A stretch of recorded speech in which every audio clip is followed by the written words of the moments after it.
Asansol municipal কর্পোরেশনের mayor বিধান উপাধ্যায়ের দপ্তরে কর্পোরেশনের সমস্ত সাফাই কর্মীদের নিয়ে আজ একটি বৈঠক অনুষ্ঠিত হয়।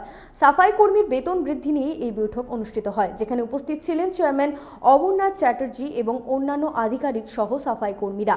বৈঠকে সিদ্ধান্ত নেওয়া হয় যে সাফাই কর্মীদের এবার থেকে প্রতিদিন 357 টাকা বেতন পাবেন। তাদের জন্য পরিচয়পত্রের ব্যবস্থাও করা হবে, ইউনিফর্ম দেওয়া হবে এবং কোনো সাফাই কর্মীর বয়স 60 বছরের ঊর্ধ্বে হলে তার পরিবারের সদস্যরা বেতন দেওয়া হবে।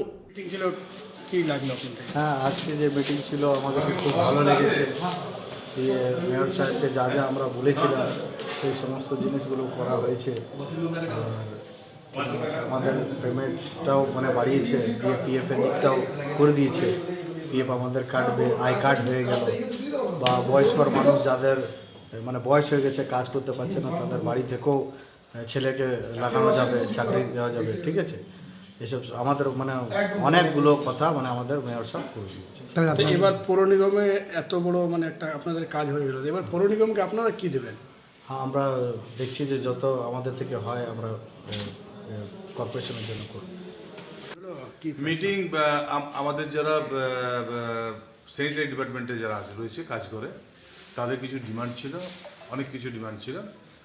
যে ডিমান্ডগুলো আমাদের কাছে রেখেছিল, সেই ডিমান্ডগুলো আমরা আজকে বসে ওদের সাথে ফয়সলা করে যেগুলো সবগুলোই মোটামুটি আমরা ঠিক করে দিলাম। এবার এরা কত পাবে, কি আর ফ্যাসিলিটি দেওয়া হয়েছে? না, ওদের যে ডিমান্ড ছিল, পিএফের ডিমান্ড ছিল, পিএফটা আমরা করে দিয়েছি। ওদের কার্ডের আইডেন্টি কার্ডের ছিল, সেটা কার্ডটা করে দিয়েছি। ওদের একটু পেমেন্টটা বাড়ানোর ছিল, সেটাতেও আমরা একটু পেমেন্ট বাড়িয়ে দিয়েছি।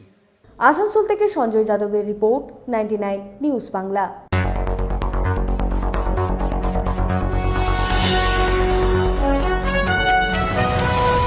আপনারা দেখছেন 99 নিউজ বাংলা। বদলাবো আমরা।